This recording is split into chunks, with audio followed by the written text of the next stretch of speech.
And now, it's time to go in the garage with Bodie Stroud. Good morning, everybody, and welcome to In the Garage. I'm Bodie Stroud, and I'm Mitchell McDonald. what's happening, Mitchell? Another wonderful, gloomy Saturday. Yeah, sure is. I didn't think it was supposed to rain. Yeah, I didn't know it was coming at all. Yep. Once again, I was down at the shop this morning covering up some things that I left outside. But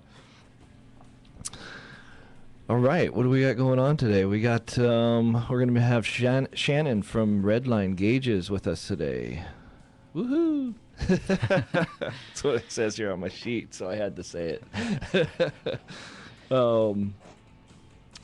He's who does a lot of our custom gauge work and restores all the old gauges and brings them back to original and, you know, brings them up to date, especially if we're changing out stuff, 6 volt to 12 volt.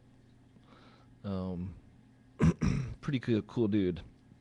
I got to talk a little bit about his shop because I was just over there this last week, and his shop's cool.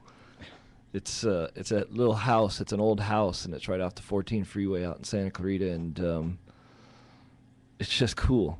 You know, you walk inside and it's got all the rooms, you know, are different shop areas, and he's got all those little tools hanging all over perfect, and they're all working on, you know, nice old antique gauges, and that's what's cool to me. You know what I mean?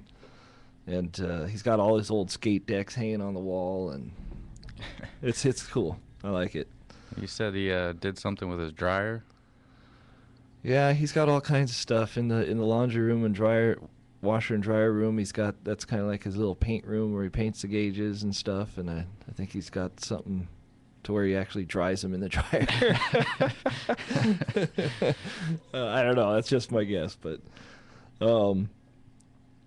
yeah. So he's going to be with us today, and we're going to talk about. We're going to also finally talk to Sean from Quickwire. We're going to talk about gauges or the wire looms and stuff like that, and Yes. and Try and take the nightmare out of wiring. Yeah, because it can be a nightmare. Yeah, I'm sure a lot of the do-it-at-home guys out there that's one area that's pretty scary for a lot of people. Yeah, it is. We get a lot of wiring jobs because they've gotten to a point, and it's like, okay, I started this mess, but it just looks like spaghetti, so I'm just going to end it right now. So I have no hair left to pull out. Yeah, So. I pulled all my hair out, and it's time to give it to someone else. But I mean, you know, if you go with the right loom and go in doing all your homework first, and you just got to follow the instructions. And as everybody knows, us guys hate to follow instructions. I myself like to follow pictures if I can. Yeah, Definitely. So,